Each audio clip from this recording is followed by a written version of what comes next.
Big boss के घर में एक नया मेहमान आने वाला है और ये मेहमान अच्छे खासे पॉलिटिकल बैकग्राउंड को लेकर आ रहा है। मैं बात कर रही हूँ सोनाली जी, बहुत बहुत स्वागत है। कैसी हैं आप? All well? धन्यवाद। जी, राम जी, मैं राम, ठीक हूँ। नमस्कार। राम, राम जी, नमस्कार।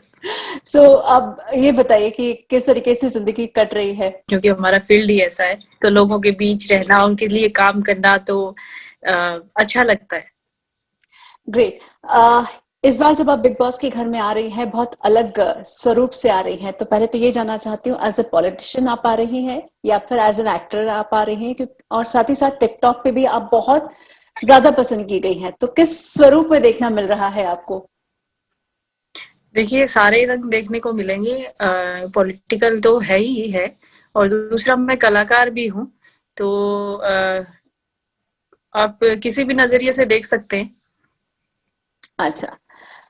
बिग बॉस का घर जो है वो सच में जैसे बोलते हैं ना, एक अलग तरीके की पॉलिटिक्स लगती है उसमें। ये बीजेपी या कांग्रेस या नेशनल पॉलिटिक्स जैसी पॉलिटिक्स नहीं होती है। क्या आप तैयार हैं उस पॉलिटिक्स के लिए? बिल्कुल सही कहा आपने, क्योंकि मैंने मेरा जो 12-13 साल मैंने राजनीति में मैं हूँ, सोशल वर्क कर रही हूँ, तो उस बीच मैंने ये चीज़ें सुनी थी पहले कि होती है राजनीति, अच्छी नहीं होती, गंदी होती है राजनीति। लेकिन मेरा जो सफ़र रहा बड़ा अच्छा रहा, और जो घर में चीज़ें देखी जा रही हैं, उनसे कहीं मैं सोचती हूँ कि एक्चुअल में जो नेता होता है वो कहीं ठीक होता है, लेकिन घर में जो राजनीति हो रही है वो बड़े ही अलग तरीके की है। हाँ। अच्छा, अब नेशनल पॉलिटिक्स से अलग, सारी पॉलिटिक्स अलग, आपकी किचन पॉलिटिक्स कितनी है मुझे ये बताइए। आपको किचन पॉलिटिक्स का आइडिया भी है? हाँ, बिल्कुल आइडिया है। ऐसा नहीं है कि मुझे कुछ आता नहीं है, सब चीज़ें समय आने पे सब चीज़ें कर लेती हूँ मैं, ऐसा कोई मुश्किल नहीं है। चाहे किचन का हो, चाहे कोई भी काम हो, तो सारे काम जानती हूँ। साथ ही अच्छा, एक बहुत अलग सोच वाला सवाल पूछ रही हूँ। अ, आप जिस तरीके की शख्सियत हैं, बीजेपी को रिप्रेजेंट कर रही हैं, जो कि आज के समय में एक बड़ी पार्टी है और देश को रूलिंग की पार्टी है। एक वो, और दूसरी एक माँ है आप। बिग बॉस में बहुत सारे उतार चढ़ाव देखना मिलेंगे। आपको इस चीज का थोड़ा भी प्रेशर लगता है कि शायद ये मेरी इमेज के लिए अच्छा हो, शायद ये इमेज के लिए अच्छा नहीं भी हो? नहीं, बिल्कुल नहीं है, कोई प्रेशर में कोई ऐसा मुझे फ़ील नहीं हो रहा। वो हम पे खुद पे डिपेंड करता है कि हम कैसे हैं, हम कैसे दूसरों के साथ हैं। तो हमारा आने वाला समय कैसा होगा वो हमें पता होता है कि हम क्या कदम उठाने जा रहे हैं। तो चीज़ें अगर आप साफ-सुथरे ढंग से करते हैं तो कभी आपको मुश्किलें आएँगी नहीं। आप सच्चाई के रास्ते पे चलते रहिए, बुराई को सहन मत करिए, बस फिर ना ही तो आपको पार्टी आप पे उँगली उठा सकती है, ना ही कोई दूसरा आदमी उठा सकता है, अगर आप ठीक हैं तो। दैट्स रियली नाइस, क्योंकि अगर सच तरीके से बोला जाए तो भारतीय जनता पार्टी या फिर आरएसएस, इनके अपने बहुत स्ट्रिक्ट रूल्स एंड रेगुलेशंस होते हैं जिनको वो फॉलो करना, डिसिप्लिन को पसंद करती हैं। शायद आपकी बिल्कुल। शायद आपका ये रोल हो भी सकता है, उन्हें पसंद आए, हो भी सकता है नहीं आए। तो क्या पार्टी से भी कोई परमिशन लिया? बिल्कुल, हमारे जो अध्यक्ष हैं स्टेट के, ओम प्रकाश धनखड़ जी, तो मैंने परमिशन ली है, उनसे छुट्टी भी माँगी है कुछ दिनों के लिए, कि मैं कुछ दिनों के लिए बिग बॉस के घर में जा रही हूँ। तो उन्होंने मुझे परमिशन भी दी है, और उन्होंने मुझे शुभकामनाएँ भी दी हैं कि बहुत अच्छे से खेल के आइए, क्योंकि पार्टी में सब लोगों को जानते हैं कि भई मैं कलाकार के तौर पे भी काम करती रहती हूँ। तो ये भी एक कला के प्रदर्शन का एक हिस्सा ही मानिए इसको। बिल्कुल। अच्छा, जब मैं आपका टिकटॉक का वो वीडियो देख रही थी, उसमें मुझे ऐसा लगा कि बहुत अग्रेशन था, किस चीज को लेके बहुत गुस्सा थी आप। क्या मैं जान सकती हूँ कि एग्जैक्टली इतना क्यों परेशान हो गए आप, या क्यों ऐसा आपको कदम उठाना पड़ा? वही मैं आपसे उस टिकटॉक मैं उस वायरल वीडियो के बारे में सच जानना चाह रही थी, क्योंकि शायद यहाँ पर जब जाएंगी तो पूछा ही जाएगा। देखिए, उस बारे में मैं ये कहना चाहती हूँ कि वो जो मामला हुआ उसको, अभी वो मामला कोर्ट में है, और अगर हम उसके बारे में कुछ भी अपनी प्रतिक्रिया देते हैं तो ये न्यायालय की तौहीन मानी जाती है। हम उसमें कुछ कह नहीं सकते। लेकिन एक बात ज़रूर कहना चाहूँगी कि महिला के लिए उसकी इज़्ज़त, उसका सम्मान बहुत ज़्यादा ज़रूरी है, ख़ासकर उन महिलाओं के लिए जो रोज़ लोगों का सामना करती हैं, बाहर काम करती हैं। तो उस महिला के लिए उसका मान सम्मान सबसे पहले जरूरी है, बाकी काम बाद में आते हैं। अगर मेरे जैसे लोग जो सोशल वर्क में इन्वॉल्व रहते हैं, वो अगर अपने सम्मान की रक्षा नहीं कर सकते, दूसरों से कैसे वादा करेंगे कि हम आपको आपका अधिकार दिलवाएंगे या महिलाओं के सम्मान के लिए लड़ेंगे, उसको उसका हक दिलवाने के लिए हर जगह तैयार खड़े होंगे? तो ये तो बात हम कह ही नहीं सकते। पहले तो हमें अपने आप से तो न्याय करना चाहिए ना। बिल्कुल, आई कैन कंप्लीटली अंडरस्टैंड। और आगे बढ़ते हुए ये बताइए कि आपको कौन लगता है अभी बिग बॉस में कौन बहुत अच्छा चल रहा है, और दूसरा कौन ऐसा होगा शख्स जो आपको टक्कर देने वाला है? देखिए, अभी राहुल वैद्य बहुत अच्छा खेल रहे हैं, रूबीना बहुत अच्छा खेल रही हैं, ये लोग हैं जो अच्छा मतलब आगे तक जाएंगे, लास्ट तक।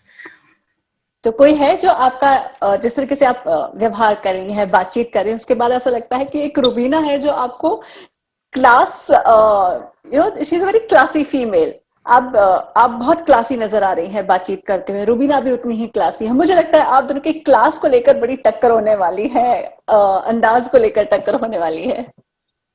नहीं, मैं तो इस मामले में उनकी फैन हो गई हूँ। जब मैंने उनको देखा घर में, बहुत ही सभ्यता में रह के खेल रही हैं और बहुत अच्छी हिंदी बोल रही हैं, तो ये चीजें तो दो क्वालिटी उनके अंदर बहुत ही अच्छी हैं।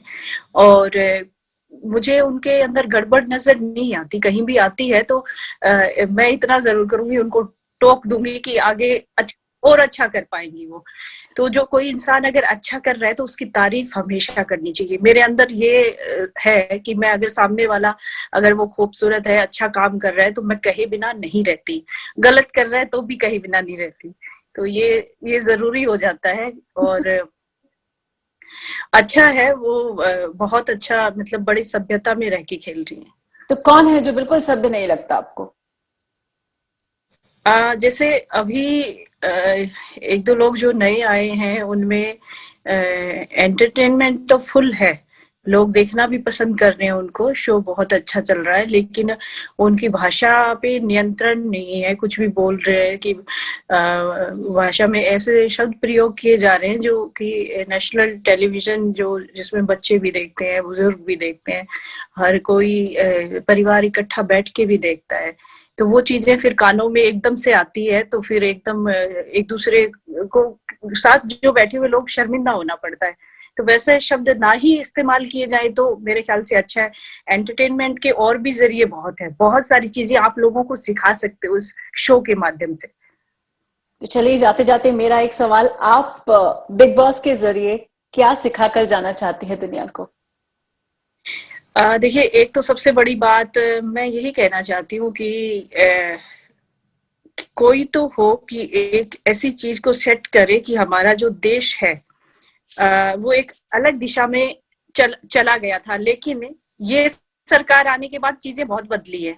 तो अपना कल्चर, अपनी संस्कृति जो है ना, कम से कम थोड़ा, पूरा नहीं तो थोड़ा सा उसको अपने अंदर ग्रहण करके चलो, ताकि हमारा देश वापस से वो देश बन सके जो दुनिया हमारा लोहा मानती है हिंदुस्तान का, कि हिंदुस्तान के अंदर, लोगों के अंदर इतना सारा सब कुछ है कि यहाँ से लोग सीख के बाहर जाते हैं और करते हैं। विदेशी बहुत सारे हमारे यहाँ, जैसे योगा, हमारा ये जो क्लासिकल डांस, संगीत, ये सब सीखने आते हैं। तो वो चीजें हम अपने अंदर थोड़ी सी तो ऐड करें। तो मैं चाहती हूँ कि इस तरह के संदेश भी साथ साथ, अगर गेम के साथ साथ दे दिए जाए तो बहुत अच्छा है। लेकिन बहुत सारे लोगों ने इसको कल्चर के विरुद्ध भी माना है, इस पूरे गेम शो को। देखिए, अगर इसमें कुछ कमियां हैं, जैसे कुछ गलत बोलना है और ये चीजें हो रही, कुछ कमियां दूर कर ली जाए तो मुझे नहीं लगता कल्चर के विरुद्ध है। एंटरटेनमेंट करने का जो तरीका है एक शो के माध्यम से, तो एंटरटेनमेंट होता है, उसमें मैं नहीं मानती कि वो कल्चर के विरुद्ध है। जो आर्टिस्ट हैं, जो कलाकार है, अपने जीवन के बारे में ओपन नहीं रहता, उसका सुबह से शाम तक का खाने पीने का, बोलने का सारा व्यवहार लोगों के सामने आता है, और लोग जानना भी चाहते हैं कि सेलिब्रिटी किस तरह से रहता है। तो एक अच्छा शो है सबको बताने का। सब लोग तो सेलिब्रिटी तक पहुंच नहीं सकते, आम लोगों के लिए एक ये अच्छा माध्यम है उन तक पहुंचने का। चलिए, शुक्रिया, थैंक्स लॉट। और चाहेंगे कि आप बहुत अच्छा परफॉर्म करें, हम भी आपको अंदर अच्छा एंटरटेन करते हुए येट एक मैसेज पहुंचाते हुए देखना चाहेंगे। लास्ट बात दर्शकों को कुछ कहते कहते जाना चाहें तो बताएं। हाँ, बिल्कुल अच्छा मैसेज देने की मैं कोशिश करूँगी, जैसी मैं हूँ वैसा ही मैं आगे वहाँ पे दिखने वाली हूँ। कुछ लोग ज़्यादा ही अपने आप को इस तरह से मनु पंजाबी ने कहा कि घोड़े 2 तरह के होते हैं, एक अस्तबल वाला घोड़ा और एक रेस वाला घोड़ा। तो उन्होंने अपने आप को रेस वाला घोड़ा वहाँ बताने की कोशिश की है। तो मनु पंजाबी से कहना चाहती हूँ, एक घोड़ा और भी होता है, मैदान जंग वाला घोड़ा, तो उसको आप भूल गए। अरे वाह, बढ़िया। मतलब आपका पॉलिटिकल प्रेशर या कहे पूरा माहौल, और राहुल महाजन का जो पॉलिटिकल वो एक परिवार के साथ लेके आ रहे हैं, कुछ नया तो देखने मिलने वाला है। बिल्कुल। चलिए, शुक्रिया। Thank you, thank you. Thank you. Ram Ram. Ram Ram धन्यवाद। जी। धन्यवाद।